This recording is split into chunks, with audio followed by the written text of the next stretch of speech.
So, welcome to Small Business Update. This is John Frutkin. I'm here with my partner, Adam Buck, and we are going to talk today about non-compete agreements in Arizona, which is a topic that basically has everybody fully confused. Either you believe nothing is enforceable, there's no such thing as a non-compete, which is kind of the case in California, or everything's enforceable, which is also not true. So, this is a little bit of a nuanced topic. We're going to talk about it and hopefully answer some basic questions. So fire away at. All right, well, let's get the slides up here. So non-compete agreements, we get a lot of clients asking about them. Very few people have actually litigated, I've noticed. Very few companies. They think they have these airtight non-competes, but it's really not until you get into court and put it in front of a judge that you really know whether you've got a good one or not. So we're going to talk about what's in a good one, what's in a bad one. Historically, covenants not to compete were viewed as restraints on trade and were invalid initially because it prevented a person from earning a living. But then over time, the courts have realized that businesses have legitimate needs that they need to protect. And so under limited circumstances, they'll allow it. But they're certainly not favored. You know, when you get in front of a judge, the judge is not wanting to help you enforce this non-compete. The judge is probably wanting to get rid of it or limit it in some fashion. So you just have to be aware that that's the dynamic when you're in court. All right, the purpose is to protect your business interests, not to punish your employees for leaving or to limit fair competition. And I know that's a misunderstanding that a lot of small business owners have, that they put these in place to punish people and to deter them from leaving and to maybe hurt their competition, but that's not a legitimate protectable interest. So a legitimate protectable interest, we'll talk about what those are. One of them is protecting customer relationships. So your employees, they develop these relationships, and when they leave, a lot of times they want to take that business with them, but you need time to get a new person in there, get that new person to get that relationship. And so you don't, there's basically a seamless transition. And so you really are just kind of putting a hold on things and telling the person leaving, look, you can't work and do this until I get up to speed and we can protect our business. And because they have the ability to divert these customer relationships. Another one is trade secrets, to protect the trade secrets.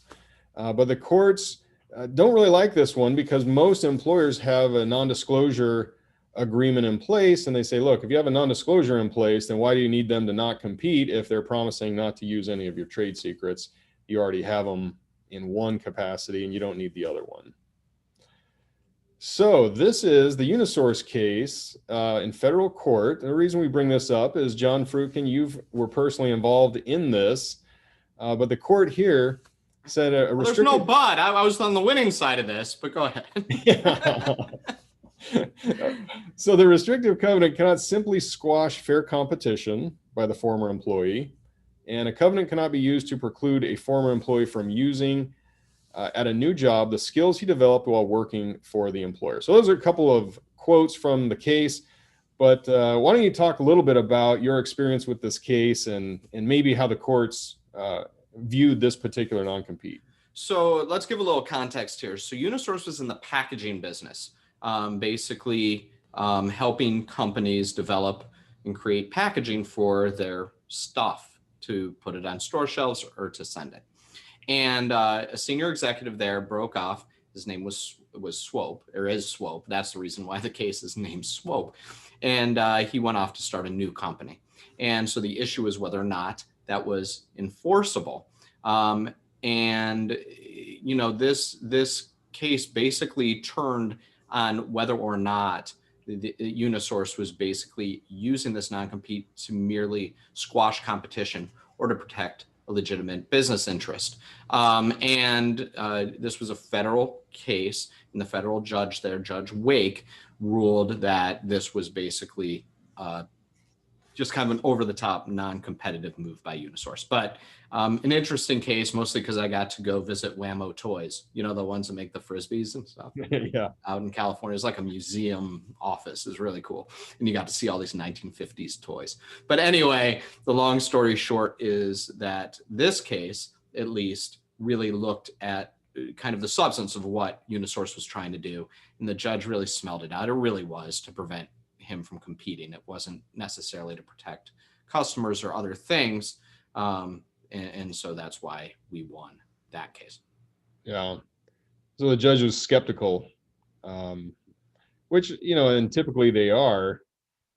So the enforceability, courts will enforce covenants not to compete if you limit it in the duration, if it's limited in territorial or geographic scope, and it extends no further than reasonably necessary for the protection of the employer's business, and it does not unduly restrict the rights of the employee and does not violate public policy. So there's a lot of things the court wants you to tailor to have an enforceable non-compete. The reasonable standard is used by the court. Yeah, and I kind of want to just point on the policy considerations that you just talked about. Yeah. So the courts, first of all, lawyers can't be bound by non-competes. Basically, you have a lawyer, should be able to stay with the lawyer, but also true of physicians. And so what the court's really looking for is what is the interest in the customer, and is it the sort of relationship that isn't buying packaging, right? It's the sort of relationship that requires personalized attention, and should we be protecting the customer? So that has come up before in context of physicians. Yeah, and it turns out the courts don't like to prevent people from being able to work and provide for their families, and it's kind of a bad thing from a public policy standpoint. So the court realizes you got to balance the business interest with the employee interest, and they're very sympathetic to the employee side.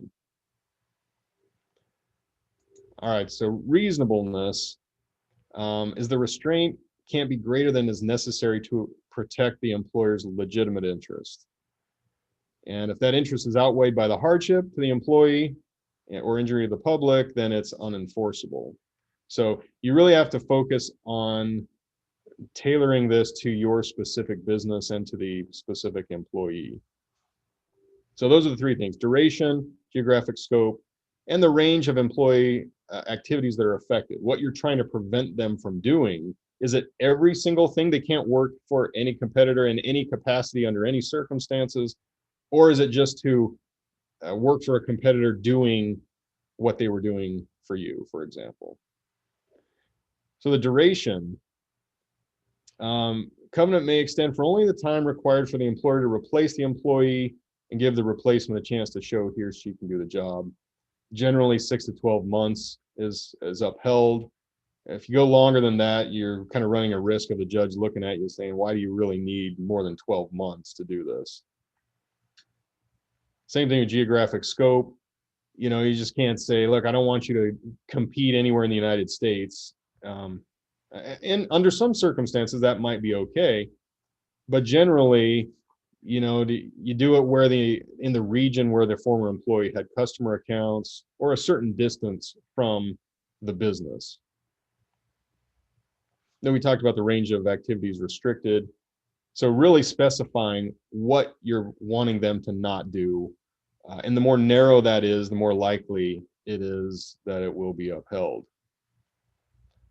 The blue pencil rule, this is important because courts can't rewrite contracts. If they don't like the terms in your non-compete, they won't rewrite it for you. They'll just throw it out. So the blue pencil rule says, but a judge can line through terms that are unenforceable while keeping the rest intact. So a lot of people include step-down provisions with their non-compete clauses to save it from being thrown out altogether. So this is the example. If you're not sure whether a judge is going to buy a 2-year non-compete or an 18-month or a 12-month, you can put that in there. And then in court, the judge says, yeah, I think 12 months is all I'm going to give you. So he can strike through everything, and the non-compete would be for a duration of 12 months. And so here's This is, another one. yeah, so this is what it looks like. Yeah. Because we're lawyers, we can't help ourselves. So it looks weird, right? But this is really important for an enforceable non-compete agreement to have these, what we call step-down provisions in both geographical scope and time. Do you want to cover this one? Well, I mean, basically, if you look at this here, it looks wordy and it looks weird. But here's the result of it. If we flip to the next slide, we have a blue pencil of it, right? And so the judge isn't allowed to change the number. It can't say, okay, 50 is not right, I'm going to use 8. But he or she can cross out. And so that is the ultimate provision if you use this, what we call blue pencil rule. Yeah. It looks wordy and it looks kind of obnoxious, but it actually helps your non-compete be enforceable in court. Liquidated damage is another aspect. I've seen a lot of these where somebody says, look, if you breach the non-compete, you're going to pay me $100,000. And, whether that's enforceable depends on whether it's an actual representation of what damages are, or if it's a penalty and it's used to punish the employee. Yeah, I actually just recently litigated this as well, and we had it thrown out because the number was so high. And so these liquidated damages, the law basically says you can't have a penalty in a contract because we want people to breach contracts sometimes. And I'll kind of explain that. So if somebody's doing construction, for example, and they don't complete it, we are more than happy under the law to enforce what the lost rents would be for the person who's building, say, the apartment complex. But if the construction company can make a lot more money doing something else, we permit them to do that. It might not be morally correct, but the law itself protects people from doing what we call a strategic breach. The most that you're responsible for is the actual damages. In the case I just used, lost rent. In the case of an employee leaving, what it is their competition is actually costing you. Be very careful with liquidated damages clauses. Yeah, because most business owners want to put a huge number in there. And that doesn't work. So the last slide here, we're going to talk about 3, employer pitfalls. A lot of people use standardized forms with boilerplate language. And the problem is, these non-competes need to be as different as the individual businesses that, that enter into them. It's not one size fits all. And if you're using a one size fits all, it's going to be unenforceable when you get to court. And that's really what you have to decide as a business owner.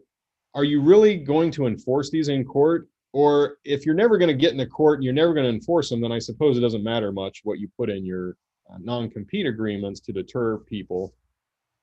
But if you genuinely want to get into court and uphold them, you need to take a good hard look at what's in the language and see if you can narrow it down and tailor it even more.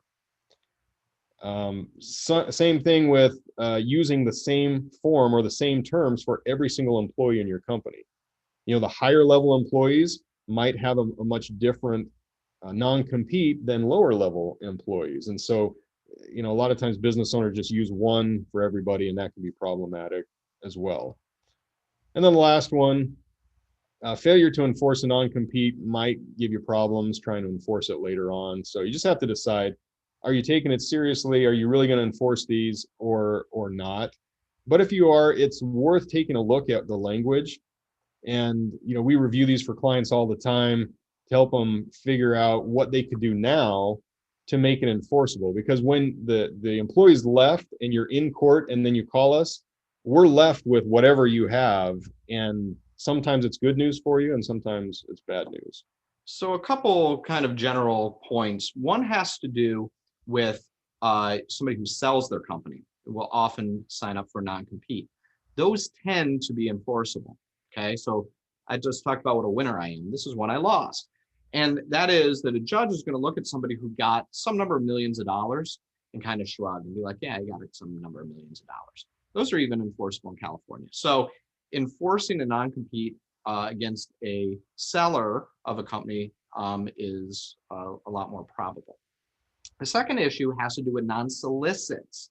Non-solicits are generally enforceable. That is, if you can protect your customers by saying you can't solicit the customers and protect your employee base by saying you can't solicit the employees, that will be enforceable. I've noticed in cases that we have had more of a fight, it has to do with when somebody leaves and then contacts all their clients because they took their client information off the server, or they contact the employees to bring them over. And so that's where you see more conflict. So those are my two last points. Anything else from you, Adam? Yeah, just look at the non-competes. I would, if I was a business owner, I would be looking at the non-compete and figuring out if I have a good one or maybe it's a little weak, and now would be the time to fix it. So the rule, like always with these, is you look below and you see our email addresses. Email us, contact us with questions if you need us to look it over. Always better in advance, or if an issue comes up, we're more than happy to help. So thanks for joining us on this small business update about non-competes in Arizona.